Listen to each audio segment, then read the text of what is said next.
This is the emergency alert system. All normal programming has been discontinued during this national emergency. Remain where you are. For your own safety, we repeat, do not look outside.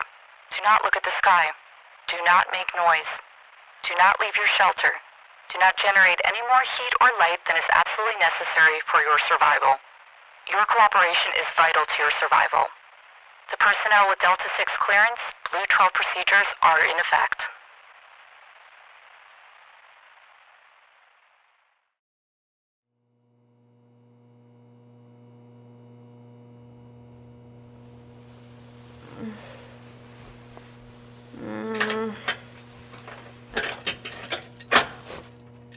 What the fuck?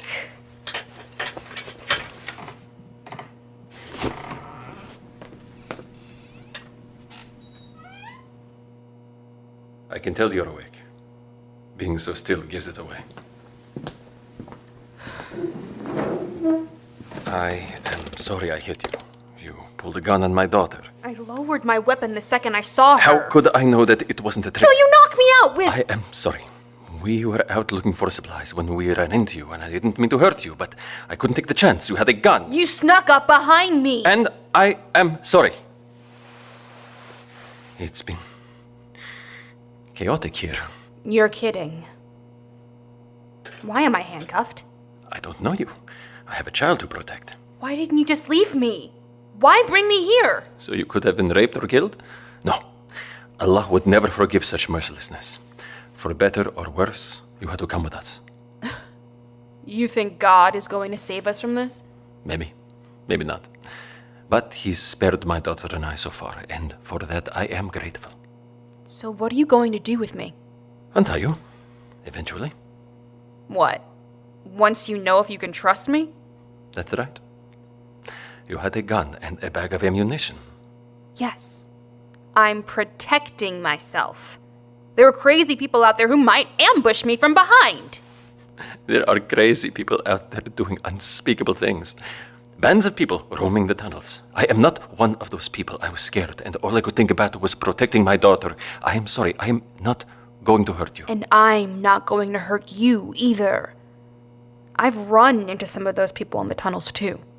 And I'm not one of them. So untie me. I believe you. But time will tell.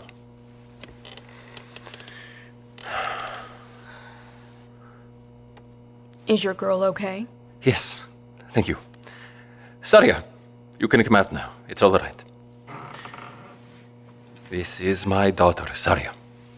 Say hello. Hi. Hi. And I am Emil. You are? Still very upset that I'm handcuffed to a radiator.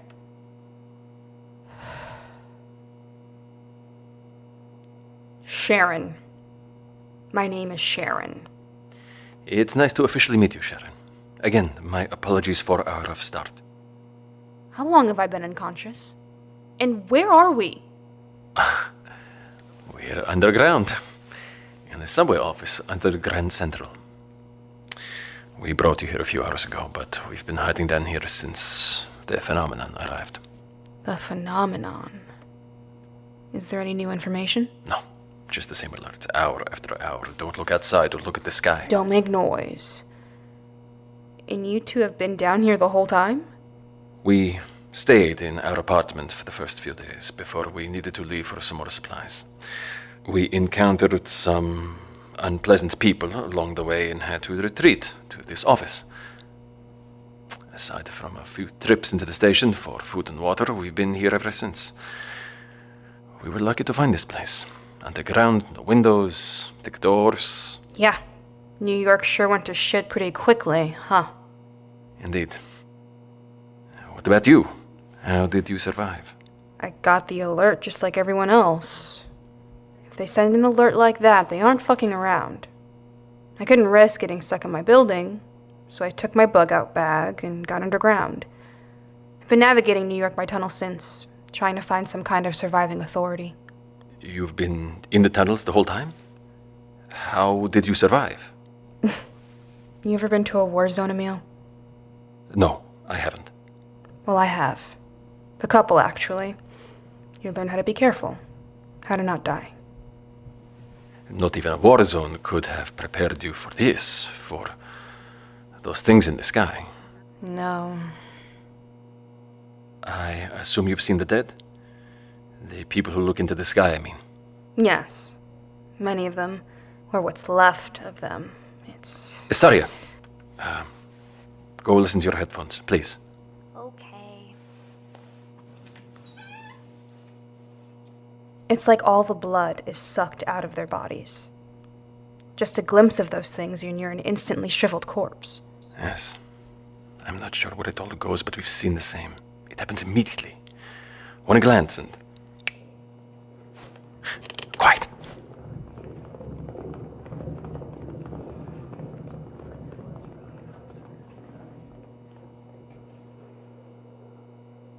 I'm scared of what will happen to my daughter and I if the wrong group finds us. They will certainly take our supplies, and possibly worse. People are scared, and they're panicking. They'll do what they need to survive. I've seen it many times. And what's happening outside in the sky? Have you seen that many times? Well, no one's seen anything like that before.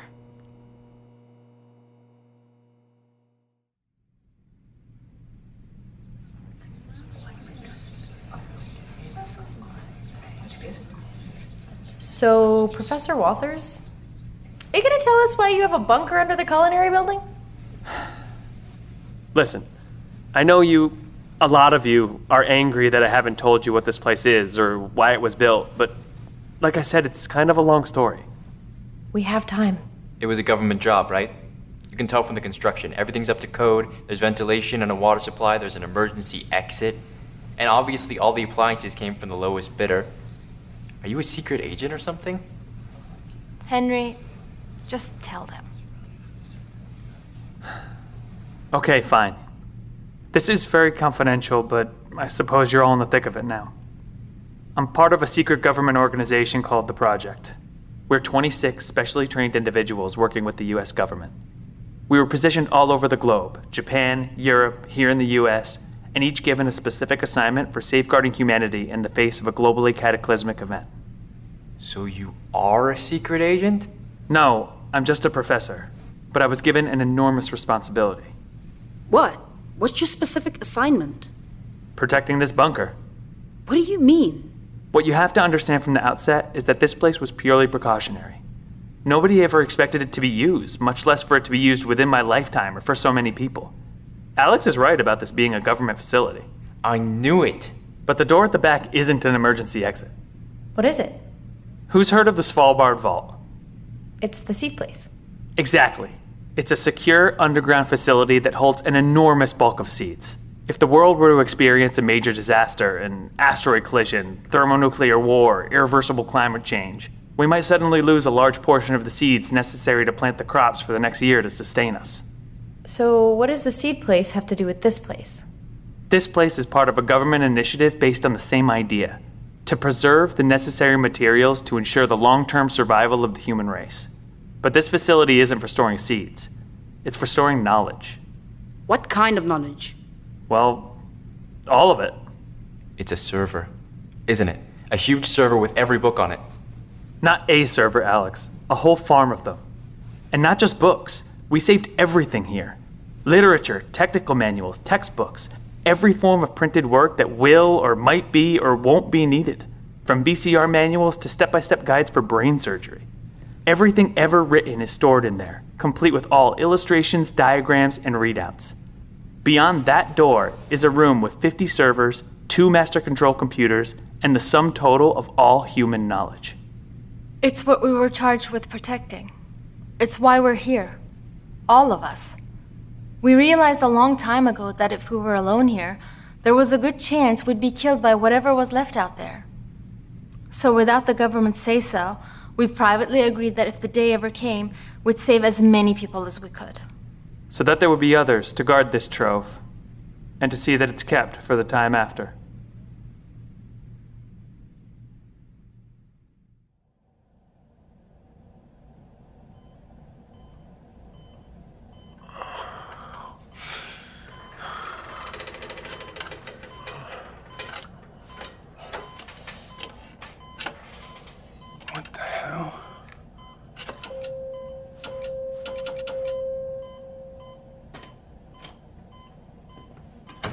Mr. Reitmeyer, welcome back.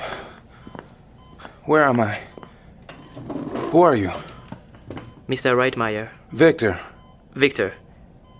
My name is Dr. Ito. I'm a representative from the Emperor. The Emperor? Yes, the Emperor of Japan. What? What is going on here? How long have I been out?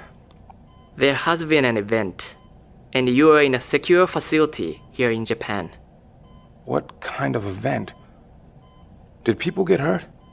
Yes, many people, I'm afraid. Where's Yuriko?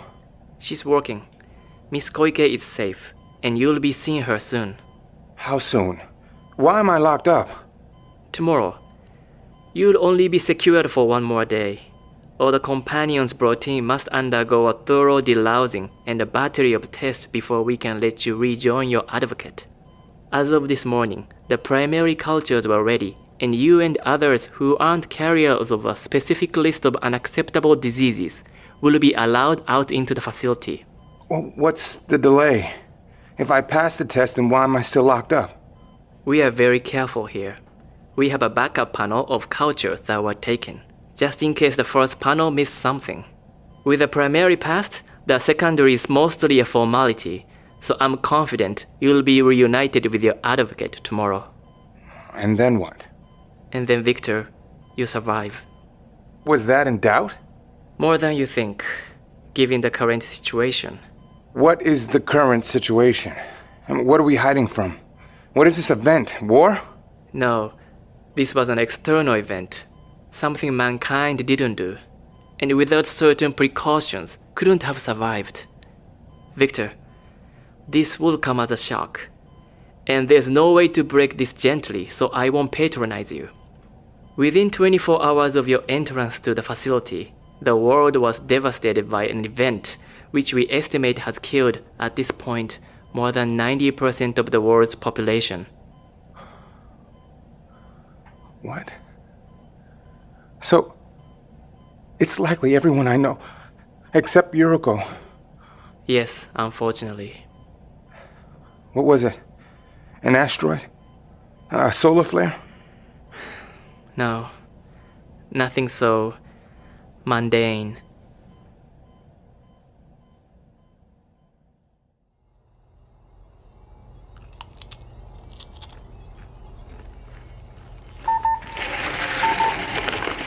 Hello. George, are you still there, my friend? Roger that, Timur. We're reading you loud and clear on the ISS. Things still status quo down there? Yes, things are the same here, George.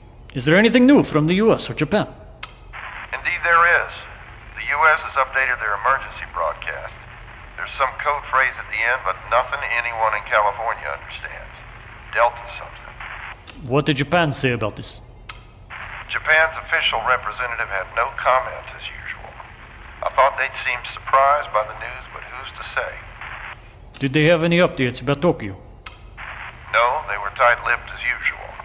I don't suppose you've been able to get in touch with Moscow, am I right? Unfortunately not. Still no word. I am sure I am the last person anyone is thinking about there. Probably forget about me. Assuming there is anyone left. Well, keep at it. You never know when you might get a response. We know it must be awfully lonely down there with just us to talk to. It can be, yes. Are things okay up there? Well, Timur, I wish I could say so. Truth is, we just finished inventory. We've got enough food for another 2 weeks. After that, we'll be getting awful grumpy up here. If I could do anything, I would. You know that. But with no way of communications with Moscow, and even if I could... We're well aware of that, Timur, just letting you know. But there is something you can do for us. Of course, anything. Well, you're the best supplied of any of the surviving tracking stations. To be honest, Timur, we feel you're going to outlive the rest of us. And that makes you our best chance for carrying messages through once this whole thing is over.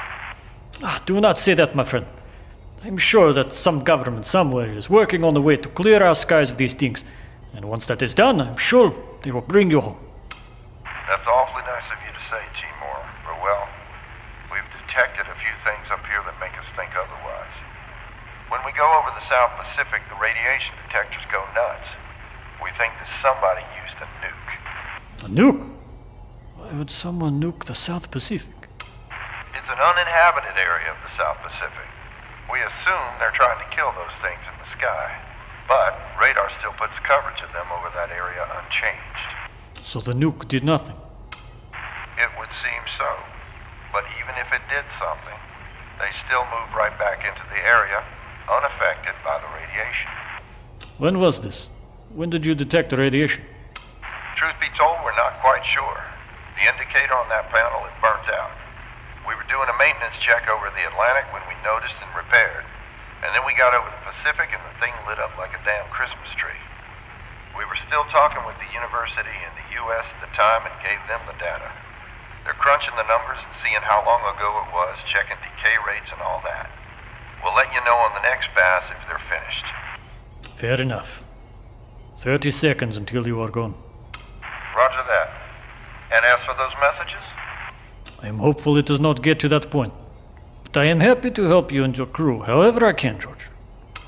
We appreciate that, Timor. Thank you. Enjoy the weather down there. Good tidings. See you in 80 minutes. Copy that. ISS out.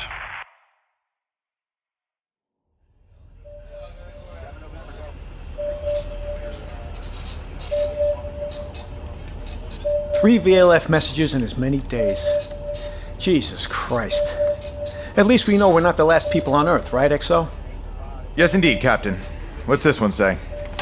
To USS Oregon. Blah, blah, blah, bunch of procedural bullshit. Here we go. Despite your successful deployment of a thermonuclear warhead to the precise coordinates and its subsequent detonation, coverage of the area of the South Pacific inside the radius of the detonation has remained unchanged as measured by satellite radar. Son of a bitch. So what exactly does that mean, sir? That, XO, means that last night we utilized a 100-kiloton, $200 million warhead for precisely squat. Shit. Yes, shit. How could that be, Captain? I mean, what kind of thing survives a nuke? Hell, I don't know. Maybe whatever these things are immune to radiation. Maybe they're machines.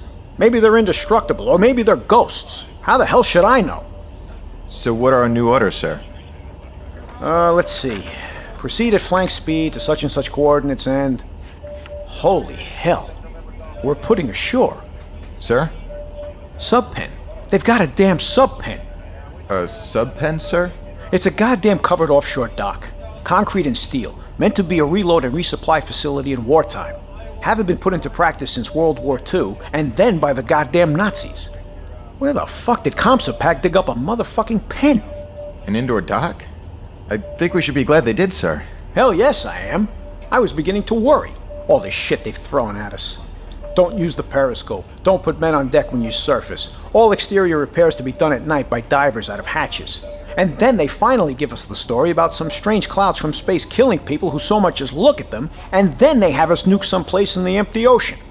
If it weren't for the proper confirmation codes and the civilian radio, I'd have thought our comms have been compromised. This is the first order that's made sense. Should I have Thompson set a course, sir? Damn straight. Here's the coordinates. Flank speed, just like it says.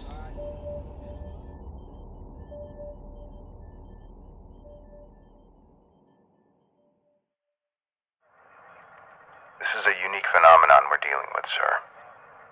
It has a radar signature, but it's decidedly not metallic, or at least it's not ferrous. They're wingless, yet they fly.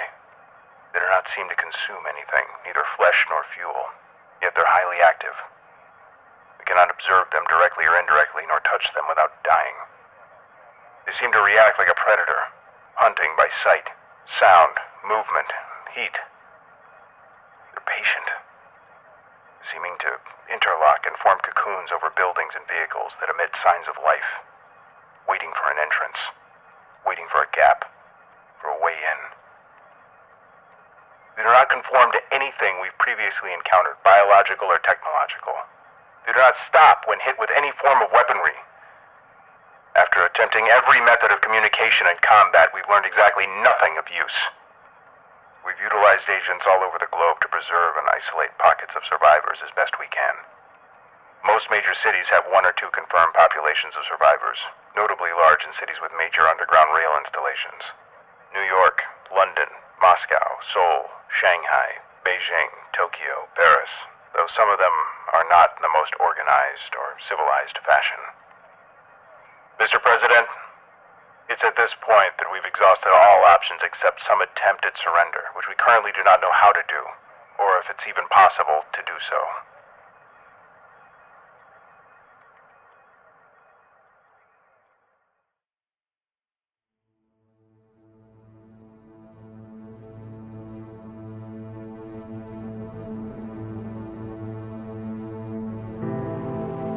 The Phenomenon is written and directed by Jared J. Smith, based on the novel The Phenomenon by R.K. Kadick. It's produced by Andrew Pomeroy and Jared J. Smith, and co-produced by Aiku Chakar Smith. Sound design and music by Andrew Pomeroy. This episode features the voices of Brianne Bushus, Aiku Chakar Smith, Donovan Christie Jr., Dan Eberly, Peyton Michelle Edwards, Leslie Frey, Dai Ishiguro, Ben Lorenz, Gary Lee Mahmood, Miss Sandra Mathongo, Devin Nelson, Michael Paladine, Walter John Parks, Jared J. Smith, Chris V. Meister, and Jason E. York. The Phenomenon is a production of Luciola Creative.